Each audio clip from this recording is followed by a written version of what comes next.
I bought some records, and a dog jumped on me at the record store. There's a thing now, I guess, in cities where people are like, I'm just gonna bring my dog to work, and I'm like, that's cool, but you should make sure that your dog doesn't just like jump on every single person that comes into the store. I don't know. I'm kind of anti animal in the workplace. You don't know who's going to come in who may have an allergy or, that shit like gets in there long term with the dander and shit. Oh, I fully agree. I am not in favor of this. Hey, check out my dog at my workplace. I didn't come here to play with your dog. Maybe I don't. You got jumped on. Yeah, and I got jumped on, and there was a paw print on my jacket. This is a huge issue. Like a Clue and a Wishbone episode. Who assaulted you? Look at the paw print on the jacket. Oh, that poor dog is dead. Oh man. I mean, I'd assume as such. I don't know when the last time a Wishbone episode came out. Yeah, I feel like terriers have like some health defect. If I had to take a shot in the dark at if this breed has like some kind of breathing problem that kills them, I would say yeah. Well, the show aired from 95 to 98, so unless this dog is like 20-some years old, I think its time is gone. But filmed in Allen, Texas, and then with the additional scenes in Grapevine, Texas. Very, very interesting. Oh. Hear that through the grapevine? I had an interesting experience the other day I can talk about. I was in a curling tournament. Wow. And my body feels like shit today. It is a workout. No, it looks aggressive. It's fun though. I think it's an exciting sport even to watch. It gets maligned, but it's straight to the action. There's no timeouts. Like it totally deserves more credit than myself and the majority of the population of the world gives it. Like it's the sport to shit on. If you're gonna shit on a sport, you're shitting on curling. Like I can't even think of anything that comes close. Right. It's good. It's an extreme version of shuffleboard. Yeah, or like an active version of bowling. Like the dude wouldn't play curling, but it's kind of similar because it involves like, I don't know, men in clubs. It's like they're brooms, aren't they? You're coursing the ice to slow it down. Isn't that what the whole thing is? No, that actually it speeds it up because it creates friction on the ice, which melts it down a little bit and like makes it glide more. Oh, I thought it was the opposite way. I thought like you were coursing the ice with the brooms, which that's because whatever. I did too. I totally did too. And then she was explaining how it works to us, and I was like, oh yeah, duh. Of course, that's how it would be. Oh, Soccer the dog was Wishbone. He lived from 1988 to 2001. Wow, didn't even live that long. That's 13 years. Lived in Plano, Texas. What a life. Hey, let me ask you, were you on Wishbone? I was on Wishbone. I remember there are two things that scared the living shit out of me as a young child. One was Pink Floyd's "On the Run." Could not listen to that song without it freaking me out. And the other was was Wishbone? No, the other was an episode of Wishbone, the Hound of the Baskervilles, which is a fucking Sherlock Holmes story. Ah. I think it's kind of a werewolf situation. I can't remember exactly. It might be like a hellhound. I thought you were talking about the Time Machine episode with like the creepy monsters that it basically is just cheap gorilla suits, but you know. Honestly, there may have been time travel in this one. I can't remember because I do remember Wishbone dressing like Sherlock Holmes. Clearly, that's not how he dressed on the other episodes. So this is Riff and Rock Wishbone talk.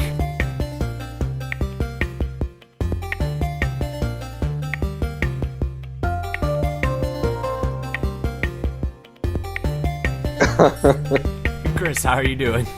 I'm battered, but I'm well. Good. Like a chicken tender. As a preface to this episode, I gave Kris an assignment, or I gave him an idea for an episode. I said, hey, let's do 3 noise rock albums, because fuck it, why not? And I must confess, I totally screwed up this episode. I thought I was nailing it, and it turns out only one of these is what you would really put in that noise rock niche, though I think noise rock in general is sort of a broad niche or a broad description. It's sort of like splitting hairs. I mean, if you go to Wikipedia, if you talk to people, if you talk to those noise rockers on the street, they're gonna call these bands noise rock, but even though they don't necessarily sound like it here, it's kind of like how you can call Headhunters a fusion band and a funk band at the same time, and you're right either way, even though they're two totally different things. Right. So noise rock basically birthed from punk, and they're like, well, punk isn't punk anymore. We're going to out-punk punk to make dirtier, grittier, angrier, less coherent music. And that's the story. That's the story. People talk about Sonic Youth being a big forerunner in the noise rock scene, Butthole Surfers. Post-punk had a big role in it too, I would say. Absolutely. So I was like, hey, let's talk about some noise rock albums. We never really talked about them on the show, and then and we're not gonna. No, we're not. So I goofed this one up, folks. Do we want to start with the one noise rock album, or do we want to save that for the end? No, let's start with it, because I'm going to take a guess as to which one it is, and I sure hope we're on the same page, because, God, who knows. Pearl Jam's Lightning Bolt. Pearl Jam's Lightning Bolt. Pearl Jam's serious noise rock. So Lightning Bolt was one of the bands I really wanted to cover. We've never done a Lightning Bolt album on the podcast, and they're a band I hold in high esteem. They are a bass and drum duo from Providence, Rhode Island, known for very frenetic and aggressive playing. Their live shows are very well known because they're actually coming back on tour. Are they really? Yeah, they are. They're doing a spring tour. Have they announced tickets or anything? Yeah, well, I saw a ticket link come up for this place called the Royale in Boston, and I thought about going, but I just don't know if I could go to a show like that. Don't know if I could go to a noise rock show. Like, I do enjoy noise music a lot. I just don't know if I could go to a show. Well, they do have shows. Whoa, hold. I might just have to turn off this podcast. I'm done. Oh, they're playing in Chicago. Chi-Town. Chirac. Oh my God! Every time someone says Chi-Town, I lose a couple days off my life. Shy Guy Falls. That I can roll with. A Mario Kart reference, okay. That I'm fine with. What's March 28th? That's like a Wednesday, but that's what I'm saying. Like, do you want to see Lightning Bolt on a Wednesday? Yeah. Do I want to drive an hour and a half to 2 hours into the city to listen to Lightning Bolt on a Wednesday? That is a valid question. It's one of those bands that's a take 2 days work off type of night. Kind of, yeah.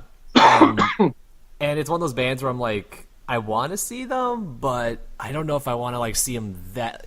If it was a Saturday, no problem. Saturday, yeah, that's no big deal. Friday, fine. Wednesday, I got work. I got bills. Can't be just wandering off to watch Lightning Bolt. But yeah, so they're a duo from Rhode Island. Brian Gibson and Brian Chippendale. Brian Chippendale, the drummer, known for playing extremely fast, sort of erratic drum patterns. And then Brian Gibson, who actually worked on some of the Rock Band games. He worked for Harmonix. I don't know. I think he still does. Yeah. It's really interesting. What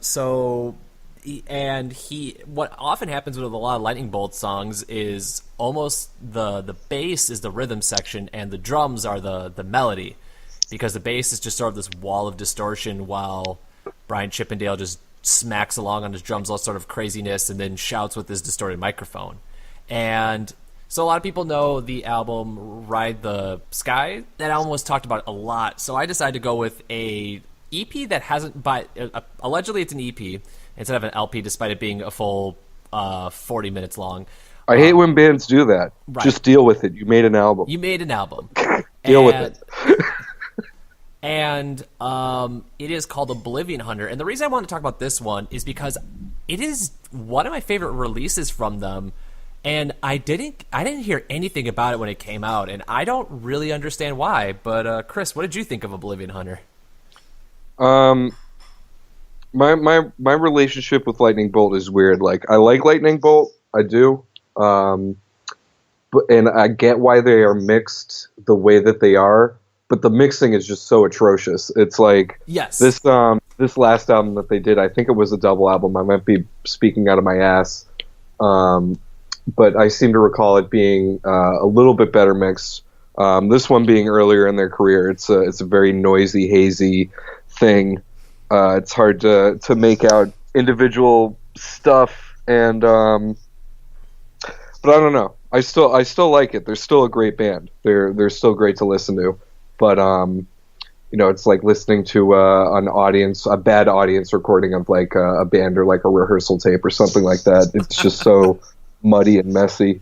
I fully agree, and I think that can definitely make it difficult to get into them because it's very overblown and distorted all the time. But with this album specifically, I think it's why it works so well. This is, I'm trying to think of the best way to describe it, but I would almost call it hardcore soundscapes, especially your two opening tracks, King Candy and Barren Wasteland.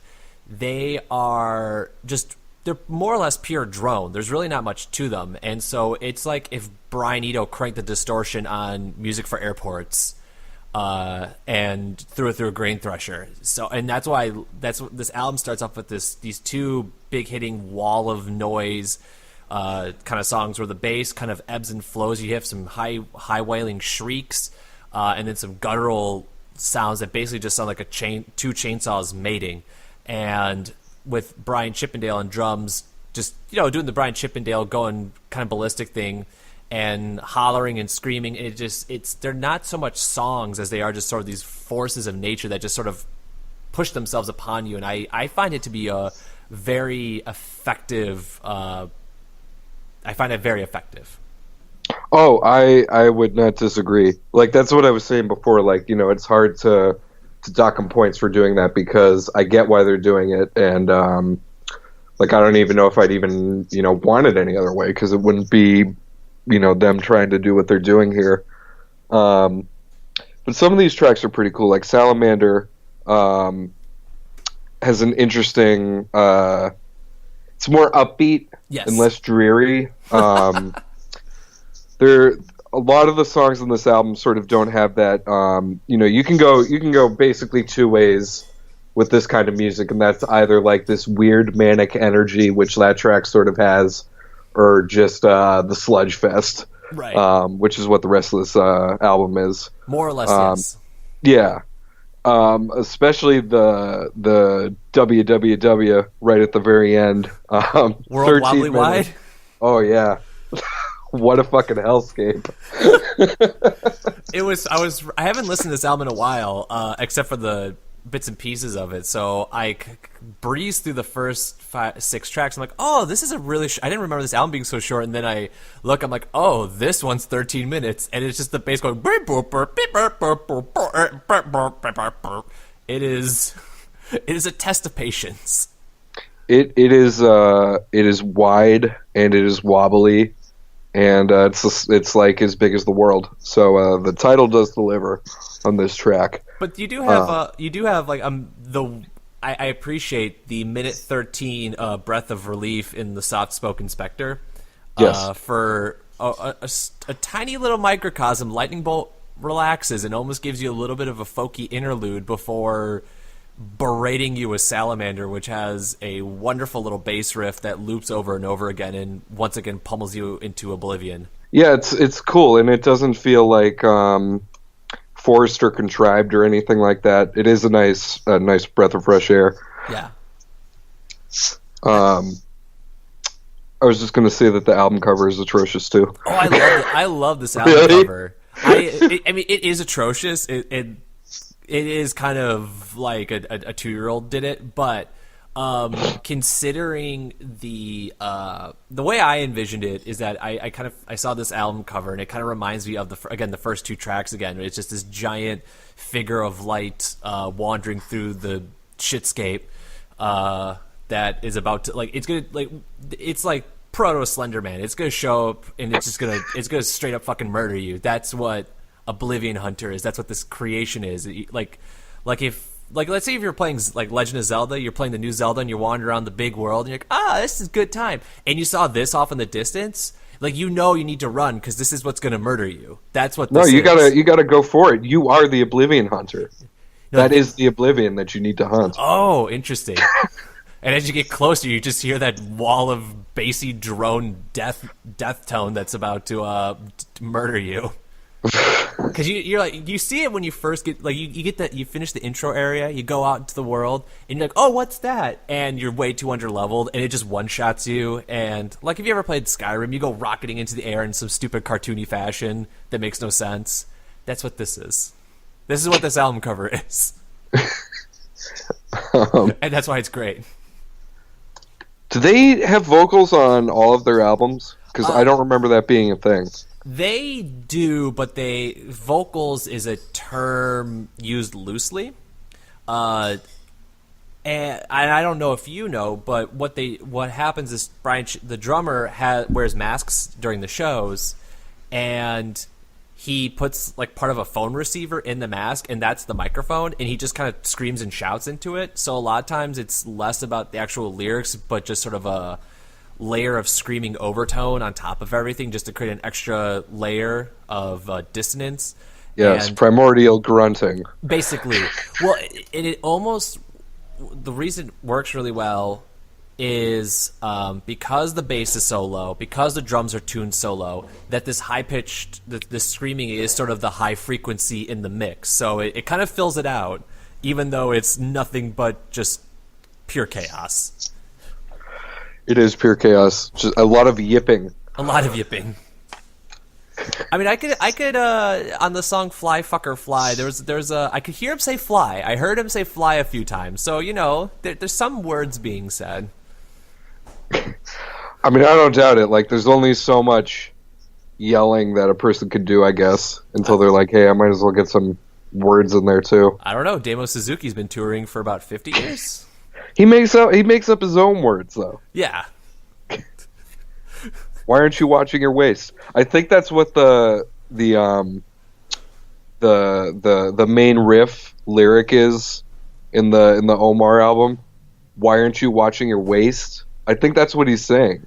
I thought it was something in your eyes. I don't know. We'll never know. We'll never know. He doesn't even know. He probably forgot it already. Immediately. I think there was an interview where he said I respect Omar, but I don't like his music. I get the feeling that he doesn't like any kind of music, just because it's not Damo Suzuki. It's like, oh, you actually plan out your songs? Get the fuck out of here, you fucking schlub. Yeah. I would recommend this album though. I like it a lot. In reviewing it. This album and the next album we're going to talk about have something in common where you can skip the last 13 minutes of it and it's perfectly okay. What an endorsement.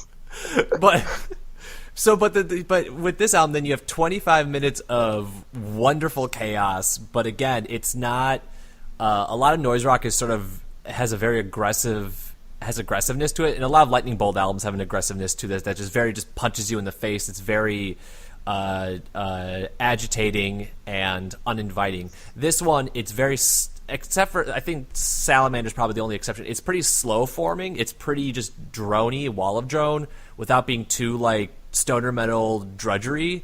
And I think that's what makes it works really well. And I think that's what makes it a really fun and unique Lightning Bolt album, as opposed to their other albums, which just. It's like being hit in the face with a brick for 40 minutes. This is just a slow brick. It's like a hydraulic press slowly crushing your skull into oblivion. You're like Terminator at the end of the first movie. Exactly. That's what this album is a hydraulic press in Terminator. And Brian Chippendale is Linda Hamilton. Yes. I mean, he might be saying you're terminated, motherfucker, and we just don't know. That would be epic. Would you recommend Oblivion Hunter? I would not. It is not a welcoming first listen to Lightning Bolt. Even though I don't know if there is an easy way to get into Lightning Bolt. Yeah, what is a welcoming first listen to Lightning Bolt? I don't know. I feel like I have to revisit that last album of theirs because I do remember it being mixed a little bit better. But I mean, if you want to get punished, get in there. Lightning Bolt, Oblivion Hunter. I mean, if you're really curious, you can always check out their second studio album, which I think is probably one of their strongest, Ride the Skies. It's got a very popular song of theirs called Ride the Sky, coincidentally. It's maybe a little bit of a better encapsulation of what the band's about. It's a little bit more frenetic, a little less slow, but I don't know. I think they're a fun band, and I think they were a fun is probably not the right word, but they were a good counterpoint to a band like Hella, where Hella was very erratic itself, but Hella had that sort of like a precision to it, where Lightning Bolt was just a regurgitation of dissonance. Yeah, Hella, I would say, has that weird manic energy. This is when you've taken too many benzos and you can't find your way home. Yeah. Or when you're Zach Hill and you live in a warehouse in Sacramento. Oh, but so speaking, let's flip the script though from a. Whoa! What happened to my script?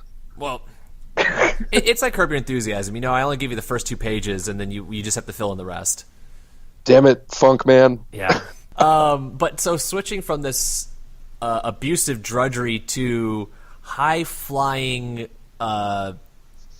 drill-inspired calamity, we get to Cel-Scape by Melt Banana, an album that has a hyphen, much like the title of the band, which is interesting because double hyphen is a big deal. This one was released in 2003. It was sort of in the middle of their career, and is often regarded as one of their strongest releases. I think, and I would fully agree, this is probably my favorite Melt Banana release by a country mile. It is very abrasive, very aggressive, and many times it tries to kill you. It is difficult to just even tame this thing because it will jump lanes like a meth addict on the highway. I would say that's apt. I'd say this banana's pretty melted.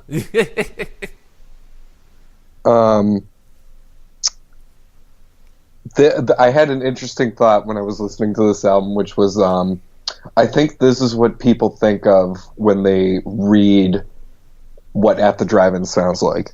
It's just the vocal delivery and the punk shit going on and stuff, and I don't know, like similar to Lightning Bolt, I had trouble getting into this album because of the vocals. These vocals are very challenging to accept. Yeah. Yasuko Onuki has very high-pitched, yelp-like singing. It's like if the Mickey Mouse Club was like all child soldiers.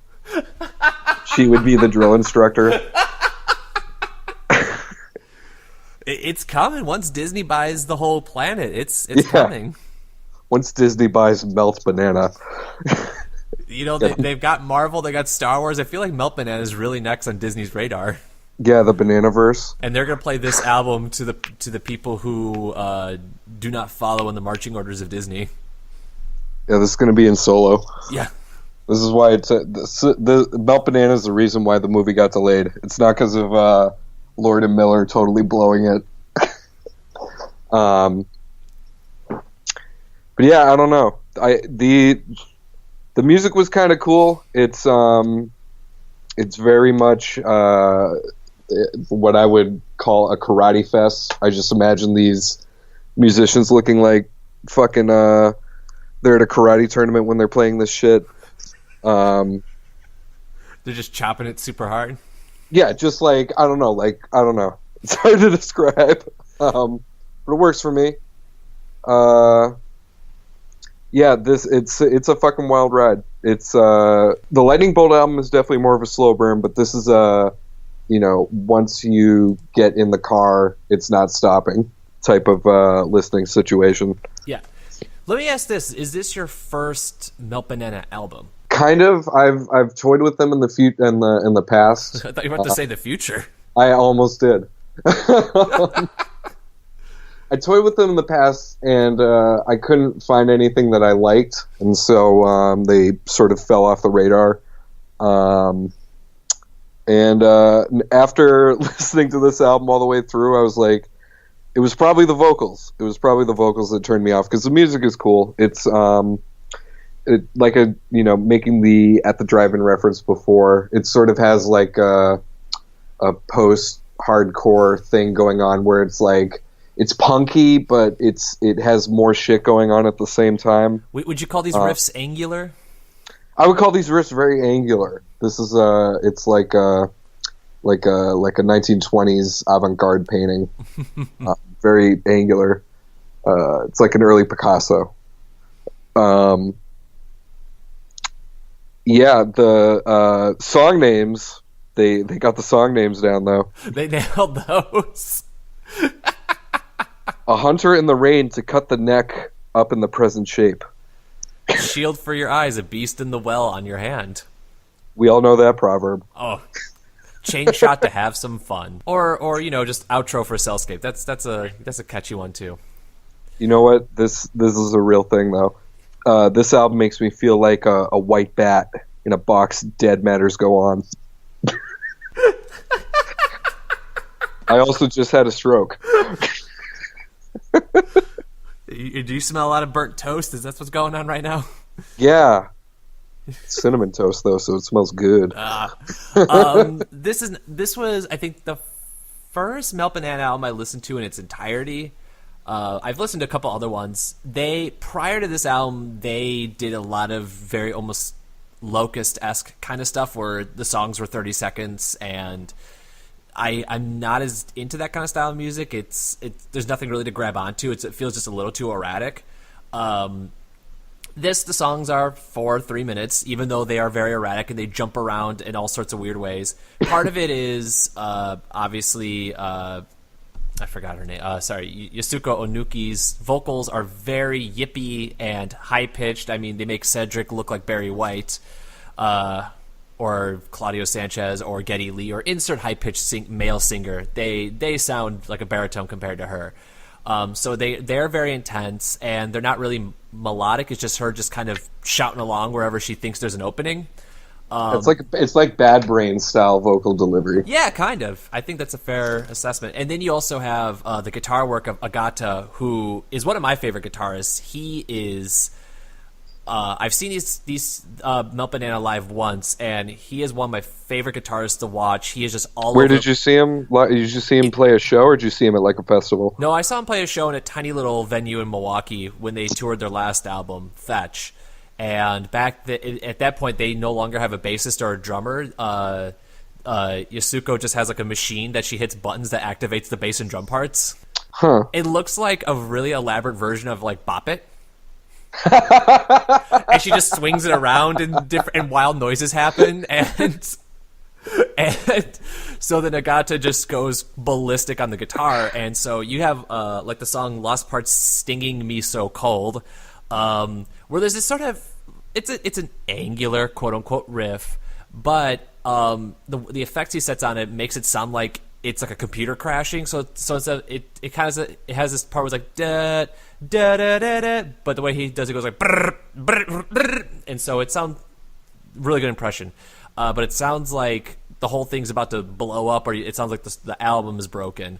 And there's a lot of moments on here where that's sort of what he's doing. Is there's this sort of driving bass and drum part that's sort of keeping the song on the rails, and he's just creating all sorts of chaos. She's singing in all sorts of chaos, and it's barely holding on, but I always feel it does. And I think that's why I really, really like this album, is there's a lot of frenetic energy. It is very chaotic, but it always feels like it's just hanging on enough for dear life. Yeah, no, there's definitely form and structure here, which I would say is less of a thing in the Lightning Bolts album. But here, they're definite songs. It's sort of sounds like a Japanese interpretation of like skater punk from like the late '90s, like some weird Japanese version of that.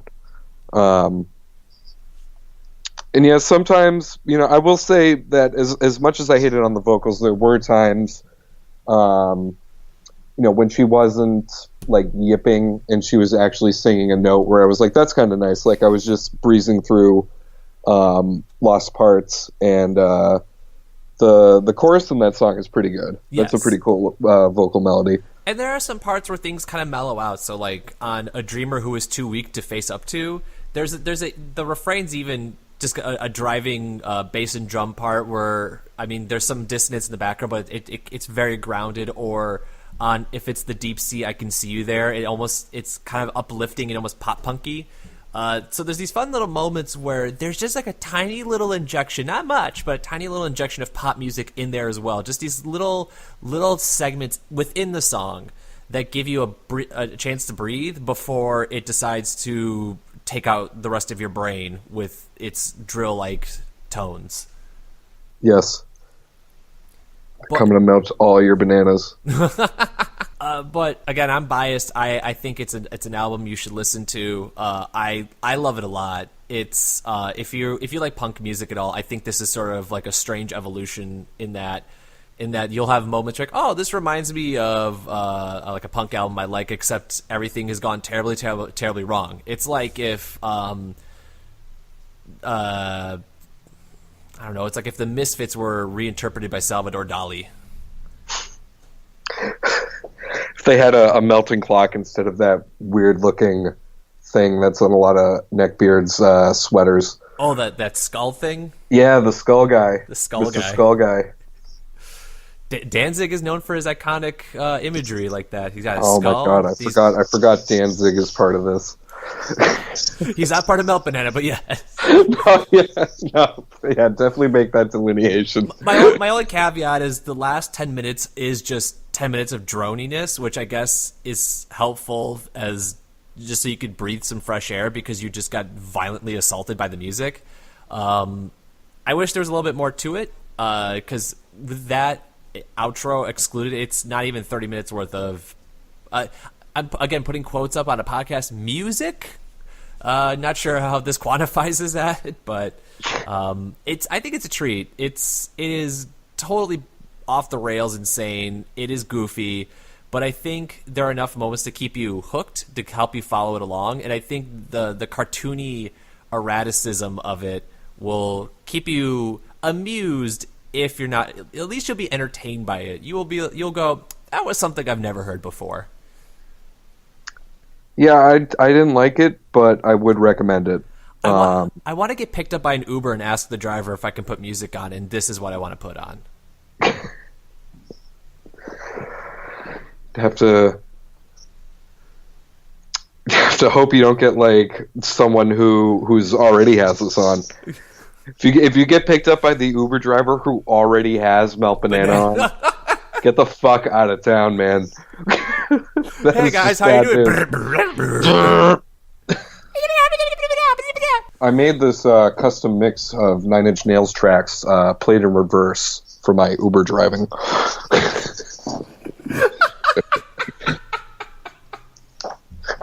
I've only been acquitted of serial killing. Is that what you let them know when they get in the car? Yes. Hey, you guys, I've only been acquitted. I've only been charged with murder, never convicted. The glove did not fit. So but I did not like this album. I would recommend it though, because it is a fun ride. This is cartoon music, and definitely something that the vast majority of people will probably never come in contact with. Right. Just in their normal listening habits. It's a good example of joyous nonsense that Japanese experimental music provides, where they always seem to push it one step over the edge that other countries haven't. So Oh yeah, I mean these are the guys who invented danger music. Do you know what that is? No, I don't, but it sounds amazing. It's kind of more performance art than music. It was done by this guy. I always forget how to pronounce his first name, but it's like Yakamoto Ai. Oh, yep, yeah, Yamatsuka Ai. Yes. And so he did this thing in 1988. He did a few shows. Where he drove the forklift into the Yes. concert venue? Yes. That is danger music. He, It's baffling. It's He- fucking baffling. he's amazing in all sorts of wrong ways. He's the ringleader of boredoms, and so anytime you see footage of him, if it's old boredoms, it's him just jumping on his head. Like, he just dives headfirst into the concrete floor. Oh yeah. Or if it's new boredoms, it's just him smacking random guitars with sticks while 10 drummers play around him. Yeah, he's been a great asset to me because I'm a John Zorn fan and they collaborate together a lot. John Zorn has a huge discography. It's like mind-boggling. And so it was easy for me to filter shit out because when I saw that he was on the fucking album, I was like, nah, this is not going to be for me. I already know. His stuff is great. He's always credited his laptop too, which I love. He's a hoot. Or like psychedelic music. America brought us the Grateful Dead and 13th Floor Elevators, and Japan brought us Acid Mother's Temple, which is like two guys soloing and some transistor radios off the rails nonsense. They're great, but they are also ridiculous. Yes. Like Mel Banana. It is. They're always a little extra, and that's what makes them extra special. The pun, the wordplay that they do, I can't handle though. Like how they have to take like old school song titles or album names and like put their own spin on it with every single thing that they do. But like, does the Cosmic Shepherd dream of electric tapirs? Yeah, that's great stuff. Yes, or just the one that I like is it's based off of Zappa's album, Just Another Band from LA, and they call it Just Another Band from Cosmic Inferno. It's like, oh yeah, we're just another band from the Cosmic Inferno, man. It's not even like clever wordplay. It's just yeah, that's what I'm saying. It's like, what can we switch out of this? Oh, okay, let's do it. Done. Cut the tape. This is a pretty interesting episode too. I didn't realize it first because we have quite an international affair as we get to our third and final album. In spirit of the Olympic Games. Yes, truly, that's what we were thinking when we were thinking the Olympics. And the Olympics signifies experimental rock and roll nonsense and internationalism. Yes. And apparently giant orgies when everyone's completed their events. But that's... Oh, yeah. Raw dog in Olympic style. That'll be the... Would you compete in the Olympics? Oh, I did the raw dog. It's going to be the title of my new mixtape, Raw Dog in Olympic Style. Oh, my God. But so we get to a band I think is pronounced Noi or Pneu. I just got a Pneu. Pneu. You criticized Lightning Bolt's album cover, but this thing is truly upsetting. Yes, I'm glad that we're diving into this first. This album cover is atrocious. It's a dumpster fire. It's so unsettling to look at. Like, I get it, but like, why? Did you really need to do that, Pneu? Pneu? Like, are you happy that people paid money for something that looks like this? This fucking kid of undetermined national origin with a mullet and a weird sweater, giving us my parents gave me too much Benadryl look. You know what he looks like now that I think about it? Have you ever seen, there's like this episode of Tim and Eric where and the answer Tim's is no. face gets superimposed. Oh, I'll have to show it to you later. It's like a dead ringer. Gets superimposed on a baby. And like it just looks exactly like this guy. It's like a Snapchat filter gone horribly wrong. Yeah, it is. But Pneu is a French band, kind of in noise rock, but also you could describe it as math rock. I had never heard of them until I was looking for some sort of experimental bands to check out, and they came up as a recommended one, and so I was like, all right, sure, let's give this a try. And this is really as far as I know, but I've listened to 2 of their albums, and I know they're from France, and I think it's a guitarist and a drummer, that's it. And so this album came out in 2011, and I really, really liked this one. I was skeptical because there's 10,000 math post-rock experimental bands, and most of them are trash. Especially from that era. Oh, yes. These guys are a little bit past the curve in the sense of, like, I think it was like 05 to 08 was like the big era of a lot of that kind of music. So they're a little bit late to the party, but a lot of it is just garbage, overplaying, gibberish, finger tapping, droll. And this, a lot of it is really clean too. yes. So this is not clean. No, this is very dirty, has a lot of fuzzy, distorted tones on it, but I think it makes it great. It's truly a fun, I hate saying it, I say it a lot, but it's a fun album. It's got some dissonance to it, but most of it's pretty upbeat. It reminded me of, did you ever listen to the self-titled Fang Island album? I think so. That is one of my favorite albums, and this reminded me a lot of it, just sort of upbeat chaos. Yeah, it was definitely my favorite to listen to out of these 3. Even though I would take fucking anything over that album cover, man. I would take a million Umbrella Mistresses for that album cover. But yeah, this album is like you were saying, it's sort of a perfect poster child for how far good production can go. Because, like, if this was clean, like if it had that sheen that the Melt Banana album had, I don't think it would have nearly been as impressive. But this album has the clarity that it needs, but it also has enough effects to give it some life, give it a little extra pizzazz. And so, yeah, I really enjoyed listening to this one. Absolutely. There's enough gibberishy kind of moments to save it from just pretentious guitar wankfestness. You start off with this song, oh geez Louise, I just lost the name of it, Autosafe Unicorn. Also, I have to mention, a lot of these song names are also pretty great too. They're not as bonkers as the Melt Banana songs, but you got songs like Autosafe Unicorn, Grill Your Eyes, Highway to Health, AC/DC reference. Everybody likes that. Dad will like that. Dad will be down with this album. Hey, Dad, these guys reference AC/DC. Take a listen. Oh, thank you, son. What in the world is this? My God, it's toilet sounds. There's a song called Knife Fight. Knife Fight. Batata nana. Sounds like you're trying to do like a jazz drum solo. Batana. So, total real quick deviation, since you mentioned jazz, there's a jazz club near me, and I finally went for the first time, and it's pretty cool, but there's a band that plays there more or less every Saturday, and it effectively is just some 70-year-old man who's a monster on the drums overplaying everyone else, and he is like exceedingly more talented than everybody. And I think he just invites them to play for him so then he could just do drum solos in the middle of every song. That's a real shame.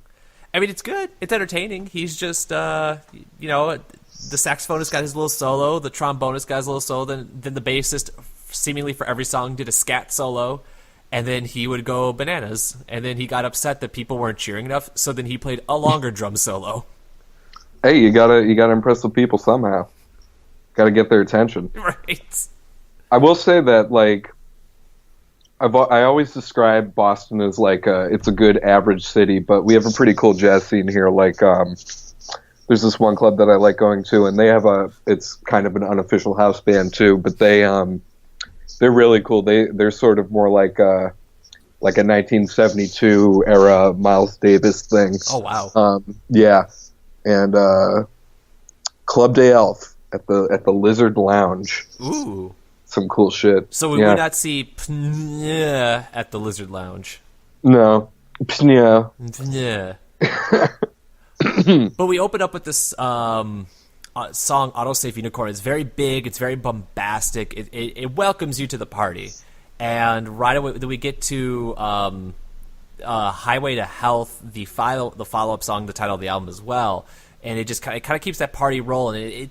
There are moments where the songs do shift. It can shift from sort of this high-flying wailing guitar solos to sort of very metal-ish chugga chugga kind of tones. So there's this interplay, but everything is kind of it's short-lived enough. So even if there's a moment you don't like, it's gonna be over soon. Don't worry about it.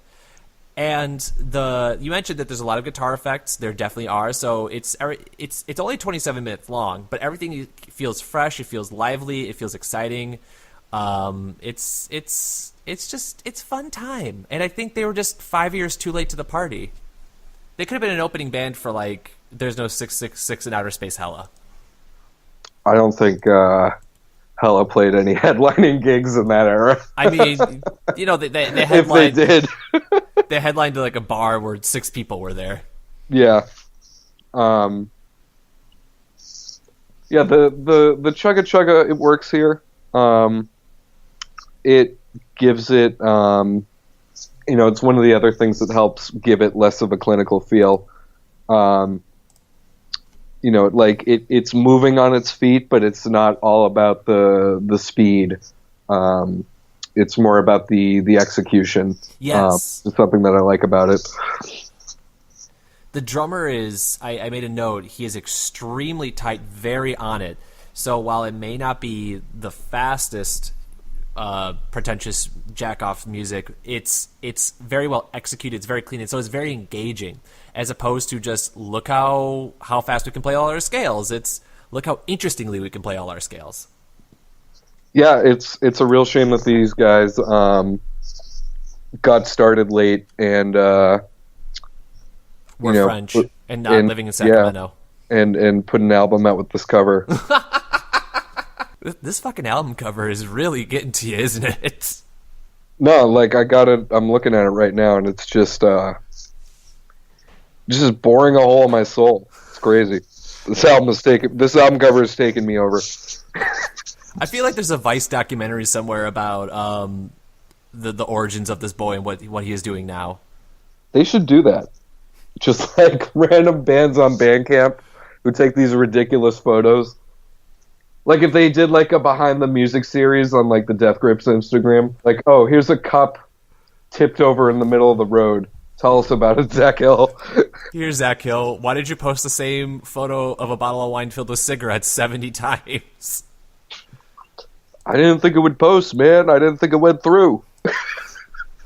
It'd be funny if that's what it was. If it was just technologically adept. It was just completely an accident, and everyone's like, "This is so fucking high art." Oh man, if only.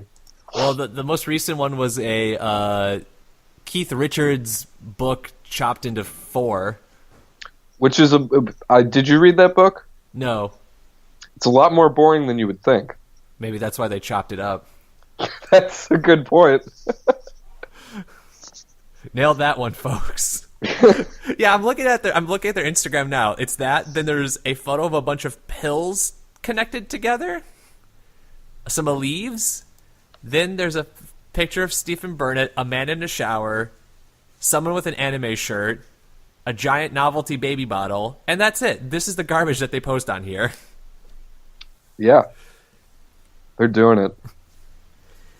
Fortunately, even in this 27 minutes, they put a song in there like Tropicon that it's mellow enough. It gives you that moment to breathe. And each of these albums has those moments, and I think they're really valuable in this kind of music. That having that, just giving you a little bit of time to catch your breath, because when the album is this assaultive through the entire way, it's exhausting. And by the time you get to the end of it, like it kind of all just melts together, and it's just sort of a sludge of just drudgy noise.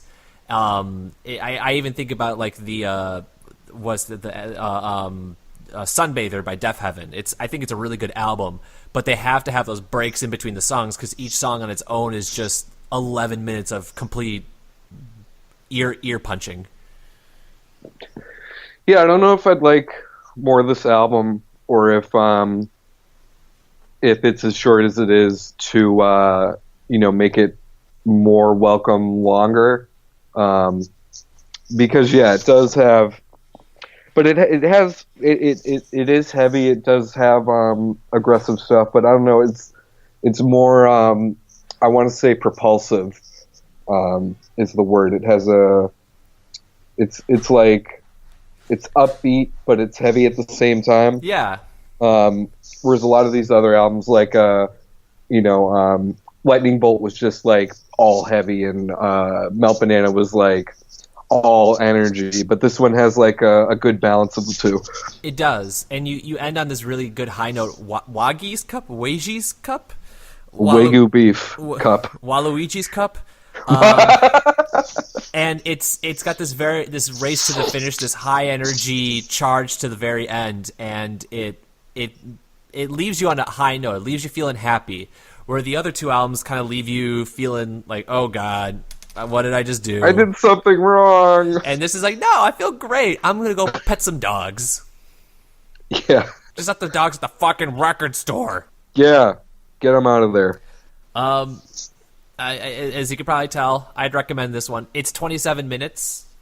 So again, it's a short romp. I think you'll find something in there that you enjoy, and I think it's a good strength of all three of these albums. Is all three of them are sub 40 minutes.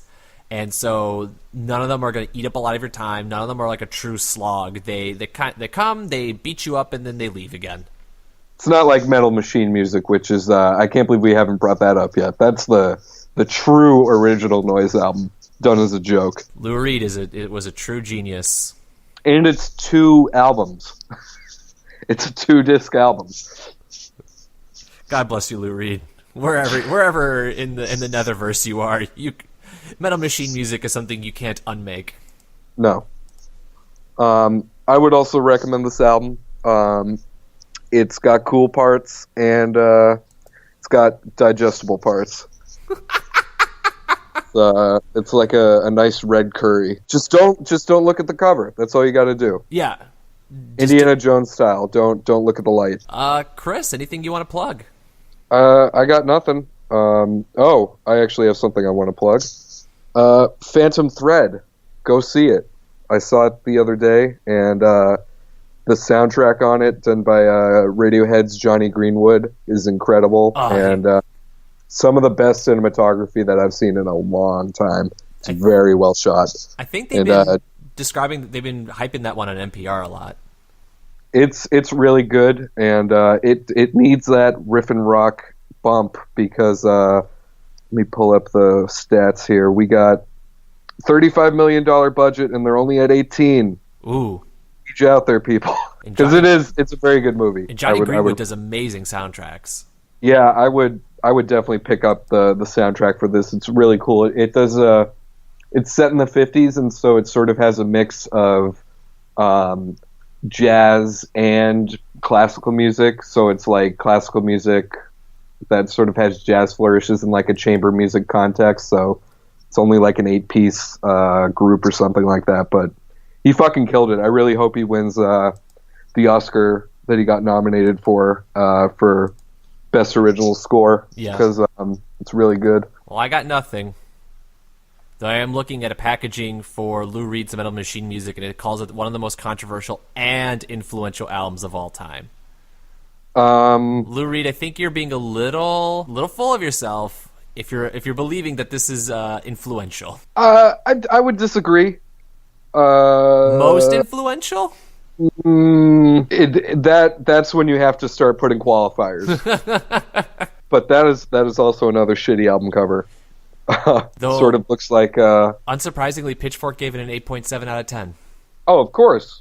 Even though it's like Despair, but on 2 albums. It's exhilarating according to them. He just wanted to be contrarian. He just wanted to be like, this is great. No, he legit did it to get out of a contract. Right. Like it was a fuck you. Which is funny. So not to bash on Mark Richardson, executive editor, but I'm going to. He says Lou Reed's 1975 album has been called one of the worst albums ever made. The truth is, it is the product of genuine love and passion. And then you cite the fact that he wrote it to get out of a contract. Yeah. There's really no logic there. Well, join us next time when we talk about something. I don't know. Dogs or Lou Reed. We'll give a dog assault update. We'll see if the culprit has been captured. Will Alex take a bite out of crime? Tune in next time. Woof.